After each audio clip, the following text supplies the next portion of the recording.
అంటే నువ్వైతే ఊకుంటావారా? ఇన్నేళ్ళు కింద ఎన్నో జరిగిన మాటలు పట్టుకొని వాడిని ఇప్పుడు బాధ పెడతాను. అద్దర బిడ్డ నీ దండం పెడతా.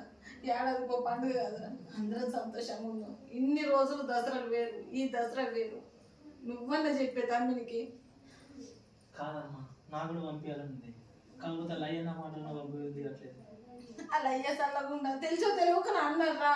అలా అయ్యన్న మాటకు దానికోసం పెడతావురా? ఆ కోసం పెట్టినా పెట్టట్టేనమ్మా. ఇన్ని రోజుల కాంచి ఒక్కరు ఫోన్ చేయలేదు నాకు. దాని అయ్యే చేయలేదు, దాని అవ్వ చేయలేదు, దాని తమ్ముడు కూడా చేయలేదు నాకు. ఎట్టున్నది కూడా బావా నాకు దెబ్బదారి కింద పడ్డా కూడా ఒకసారి ఫోన్ చేసి అడగలేదు నాకు.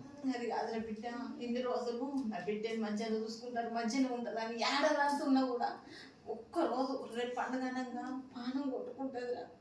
నా బిడ్డ రేపు వస్తే మంచిగా ఉండు. ఇంకా గేటు కడిగి పోయి తండ్రి కుర్చీ వేసుకొని కూర్చొని చూస్తారా? ఎంత కటి మాత్రుడు అయినా కూడా కన్న తండ్రి ప్రేమ కన్న తండ్రి లేరా? తోడబుట్టినోడు కూడా రాగిట్ల పండుగ రాని, దసరా రాని, మా చెల్లెత్తే మంచిగా ఉండు, ఇలా కూర తెచ్చుకుందాం, పూరీలు చేసుకుందాము అని వాడి పానం కూడా కొట్టుకుంటుందిరా. ఏడాదంతా ఆడు పిల్ల మాట్లాడినా కూడా పండుగ రోజు తోడబుట్టింది గుర్తుకొస్తుందిరా. నీకేం తెలుసురా? నీ అక్క నీ బావ కోసం పెడతలేడు, వస్తుంది మంచిగా ఉంటుంది. మన అక్కకి అట్లా జరిగితే మనకు అర్థం అవ్వు. నా తోడు మీ నాన్నమ్మ కూడా నన్ను గట్లే పంపకపోవు. ఆ కట్ట మీద నాకు తెలుసు, అందుకేరా దాని మీద తిరుగుతుంటే బాధ అనిపించింది. మీ నాన్నమ్మ బుద్ధులు వచ్చినాయండి నీ అక్కకున్న నీకు.